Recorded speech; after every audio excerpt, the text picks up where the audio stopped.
Mike, another home game for you, so a little travel unfortunately off the back of last week obviously, but on Saturday with Altrincham coming here, I mean it's set up to be an interesting game in terms of league position and stuff, but first off, how are the boys kind of faring off the back of what was a hard fought game, as we said, after Tuesday?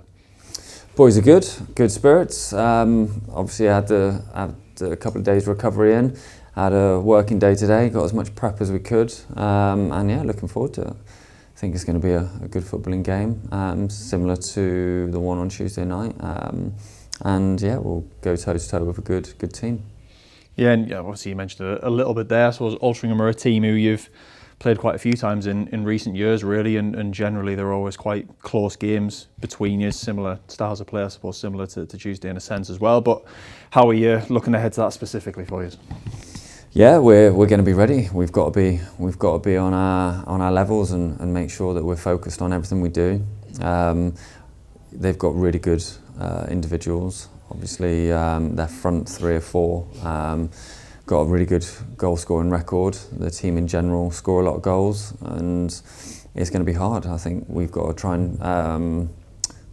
and control the transition as much as we can, because if you give good players time and space, they're going to hurt you. So yeah, we're focused on how we go about our prep and how we can affect them.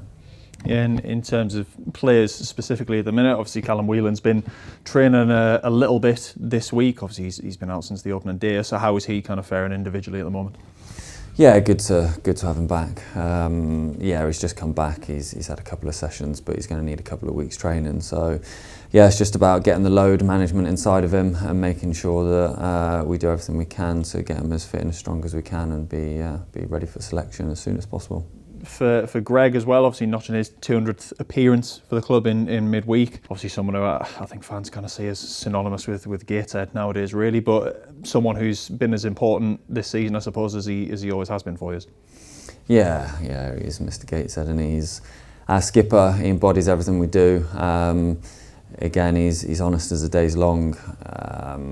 Works his socks off, really hard, humble. Puts shifts in training, and is always striving to be better, like I say, and he deserves that, and hopefully he can replicate it and go again. Yeah, and I mean, in terms of the game on Saturday, I mean, you mentioned on Tuesday that those were the type of games that you relished when you were talking about the Williamson game. Is this a similar one for you tomorrow? Yeah, I think so. I think they'll come with a game plan. They'll have ways of playing. They'll have structure in what they want to do. They'll watch us and identify where our weaknesses are and exploit their strengths. But say they've got Dior and Clark, and they've got a lot of offensive options. And I think Newby's on fire as well. They've got some really good technicians and a good holder midfielder who likes to spray the ball, and he's got a really good passing range, and yeah, a strong back four, like I say. So every department's going to be tested tomorrow, but we've just got to focus on what we do. We mentioned Wheelo coming back into the training a little bit there, but how is everyone else faring on the injury and fitness side of things? Everyone's good, yeah. I think Knight is still working to get back, but other than that, everyone's fit and healthy, and obviously got a suspension, but other than that, everyone's looking forward to tomorrow.